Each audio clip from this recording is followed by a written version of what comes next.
Un saludo, queridos amigos, y un día más aquí para contarles cosas.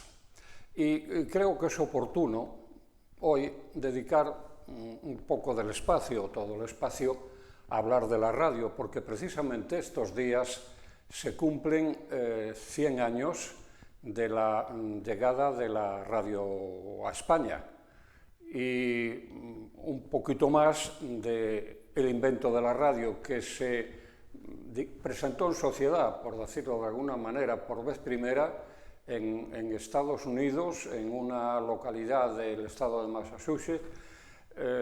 Creo que fue en el día de Nochebuena o el día de Navidad de 1906.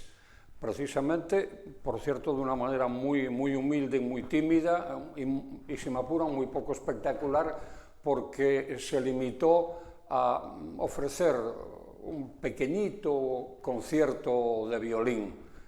Eso fue lo primero que escucharon los americanos de aquel invento nuevo llamado radio. En eso los españoles tuvimos un poquito más de suerte, porque muy poco después, en el año, repito, 1924, que echó a andar lo que hoy es Radio Barcelona, de la cadena SER, hace ahora, repito, 100 años, echó a andar con una intervención de una locutora y unas palabras de un político. En fin, era una especie de testimonio de que algo nuevo se estaba cociendo para el entretenimiento de la gente, o para aquello de formar, informar y entretener. Es curioso que los lucenses tardamos muy poquito en tener radio. En España fue en 1924 y a Lugo llegó la radio en 1935. Fue la antiguamente llamada EAJ 68 Radio Lugo, iniciativa de un leonés, don Ramón Beverí de Ledo, que creo que además tenía escasa relación con el mundo de la comunicación. No sé si me equivocaré, pero creo que él era funcionario público. Las circunstancias en las que llegó a ser el adjudicatario de esta emisora las desconozco, pero sí sé que en sus primeros compases quien se hizo cargo de ella no fue don Ramón Beveride, que vivía, repito, en León, sino un amigo suyo, Antonio Carvajal Herdón, que, por cierto, si la memoria no me es infiel, era profesor de alemán del instituto, pero eso no lo sé seguro, pero algo tengo idea de eso. Pero, sobre todo, su modus vivendi era estar al frente de una compañía de seguros gallega, precisamente Seguros Galicia. Bueno, pues don Antonio Carvajal Herbón fue el que estuvo al frente de Radio Lugo, incluso interviniendo como presentador de algunos programas, y eso ocurrió hasta mediados de los años 60, en que se hizo cargo definitivamente de la emisora don Ramón Beveride, y en poder de la familia Beveride sigue la emisora, ahora arrendada a la cadena SER, porque esto a los profanos en la materia pues es probable que no lo sepan. La cadena SER tiene emisoras propias, o sea, suyas, de su propiedad, como dice la palabra, y otras que son asociadas, arrendadas. Pagan un alquiler, en este caso sería la familia Beveride, y ellos explotan la emisora.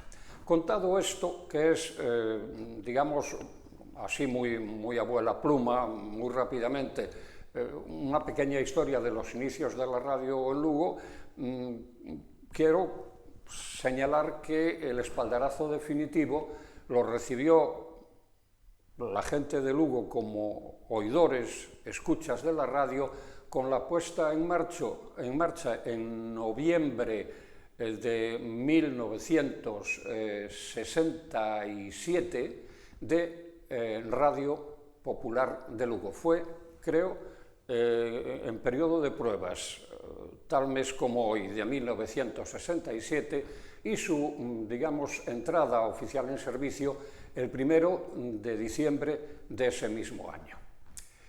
¿Y qué diferencia hay entre la radio de entonces y la de ahora?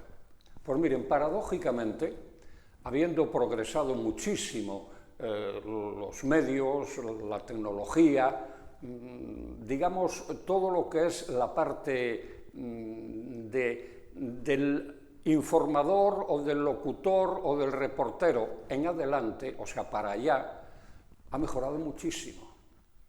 Puedo decirles que hasta hace Radio Lugo tuvo el primer magnetófono para grabar entrevistas pues por mediados de los 60, y hubo antes unos de hilo que eran un desastre porque se rompían a cada rato, o sea, no valían para nada por hablar en román paladino. Pero ahora todo eso se ha superado con creces, se graba con un teléfono, se transmite con un teléfono, se puede transmitir por internet. Bueno, digamos que es casi la perfección absoluta.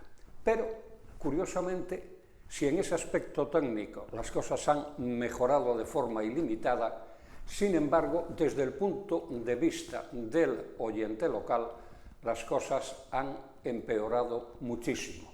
Porque la disponibilidad de espacio por parte de las emisoras locales, por ejemplo, en el caso de Lugo, de Radio Lugo, de la COPE, de Onda Cero, etcétera, etcétera, es mínima porque están prácticamente ocupadas, dicho sea en el mejor sentido, o en el peor, según lo quieran tomar ustedes, de la palabra, por los programas de las cadenas, por los programas que emiten las emisoras centrales.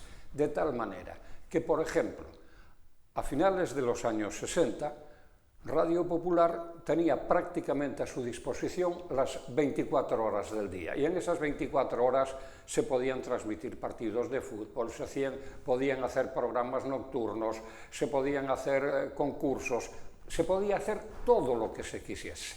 Bueno, pues ahora, el otro día he estado echando cuentas y creo que la disponibilidad para el oyente local y para la emisora local para ofrecer su producto, pues se ha reducido a unas, no creo que más de 4 horas. O sea, se ha perdido, y además, ojo, 4 horas que son, digamos, las que no quiere la emisora central, aquellas que se puede permitir el lujo de prescindir, pero las horas punta, las horas de máxima audiencia, están ocupadas por los programas nacionales. Entonces, ¿qué pasa? Que, por ejemplo, usted puede escuchar un magnífico concurso hecho desde una emisora de Madrid y transmitido por la cadena, y puede escuchar un magnífico magazine y puede escuchar la transmisión de los partidos del Real Madrid o del Atlético de Madrid o del Barcelona. Sin embargo, no tienen a su alcance un buen concurso en Lugo, un buen informativo amplio, me refiero, porque de calidad se siguen haciendo, pero limitados por el tiempo. Por supuesto, es prácticamente imposible que puedan escuchar ustedes por una emisora de Lugo la transmisión de un partido del Breogán o la transmisión de un partido del Club Deportivo Lugo, etcétera, etcétera, etcétera. El otro día intervine en un programa que convocó Onda Cero para hablar de este tema, y todos los invitados éramos gente ya jubilada, que habíamos estado en la radio en sus buenos tiempos de disponibilidad de horas. Estaba Toni Nagay de Radio Lugo, estaba Loli Alvariño de Radio Lugo, Paco Nieto de la COPE, yo, y llegamos todos a la conclusión de que la pérdida de la radio local era, pues, no sé si calificarlo como una desgracia, porque a la hora de emplear ese calificativo hay que andar con mucho cuidado, pero en fin, era muy malo para la radio local era muy malo para los oyentes locales y era también muy malo para los profesionales que ahora mismo tienen muy limitado su campo de acción. Yo me he permitido el lujo en Radio Popular de hacer entrevistas de 1 hora. Ahora, una entrevista en Radio Popular que dure más de 5 minutos es casi, yo diría que imposible de escuchar. Y eso también ha traído como consecuencia una serie de problemas a los profesionales del medio. Radio Popular, cuando abrió, entre personal fijo y colaboradores, tenía alrededor de 20 y tantas personas. Hoy no creo que llegue a 10. Y, por supuesto, también ha repercutido en los emolumentos de la gente que trabaja, porque en la radio, como ocurre también en la televisión, no tanto en el periodismo, se tiene un sueldo base, que por cierto no es demasiado elevado, al contrario, pero sin embargo hay otras alternativas, otras opciones de ganar dinero, que es lo que se llama, digamos, en la profesión, cobrar por realizaciones. Entonces usted de repente, yo hacía un programa musical, por ejemplo, para el Gran Hotel, que ha hecho uno que se llamaba Té para dos y se daba después de comer, y el hotel pagaba una cantidad de antena y después a mí me pagaba otra cantidad por hacer el programa. Entonces, todo aquel que quisiera trabajar y que quisiera ganar más dinero y que quisiera tener más actividad, tenía una opción que ahora mismo no existe. De hecho, yo mismo he sido ya víctima de esa situación cuando cuando yo estaba a punto de jubilar, yo creo que a principios de este siglo, se me avisó desde la emisora central de la cadena que primero que se reducía todavía más la disponibilidad de espacio y que se eliminaban lo que se llamaba realizaciones. Por cierto, a mí eso me parece una torpeza porque las realizaciones las pagaba el cliente, no las pagaba la empresa. Pero bueno, ¿qué ocurrió? Bueno, pues en un momento dado uno también dice, bueno, pues si no me van a pagar por hacer algo que no tengo la obligación de hacer, pues no lo hago. Y efectivamente así ocurrió. A mí me pagaban, por ejemplo, por ir a hacer la transmisión de los partidos de baloncesto y además me pagaban muy bien y en cuanto empezaron a poner trabas para eso, yo dejé de ir a transmitir los partidos de baloncesto porque no era precisamente nada especialmente agradable el fin de semana que yo tenía libre, irme a Barcelona o irme a Madrid o irme a Sevilla a transmitir un partido de Breogán.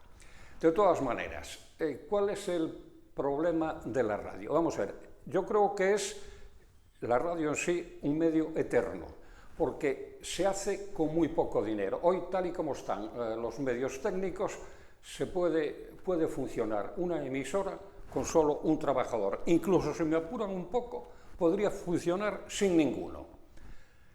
Pero el problema que ahora mismo existe es la falta, la ausencia de oyentes jóvenes al medio.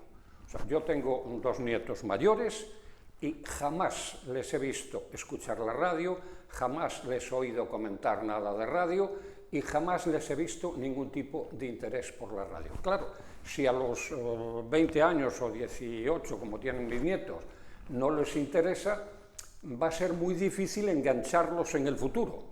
Entonces, creo que la radio tiene ante sí el reto de recuperar una audiencia de gente joven que fue mayoritaria en la época dorada que yo recuerdo. Por ejemplo, en Radio Popular había un programa que hacía Manolo Lombao y que se llamaba Aquí la Juventud, que se hacía los sábados cara al público y por el que pasaron grandes estrellas. Aquí estuvo Víctor Manuel, estuvo toda la gente de Voces Ceibes. Bueno, pues ese programa en Lugo lo oían miles de jóvenes. No creo que ahora haya muchos.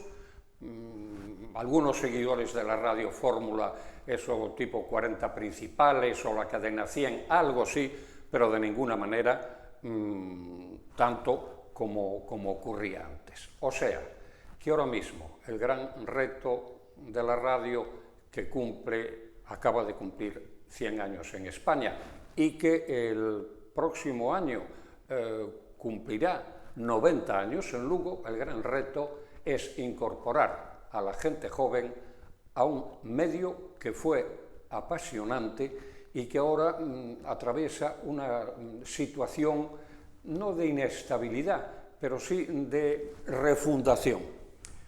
Yo se lo recomiendo. Yo soy un oyente de radio impenitente y lo paso muy bien y me hace muy buena compañía. Hasta el próximo espacio. Muchas gracias por la atención y pronto volveré a estar con ustedes para contarles más cosas. Un saludo.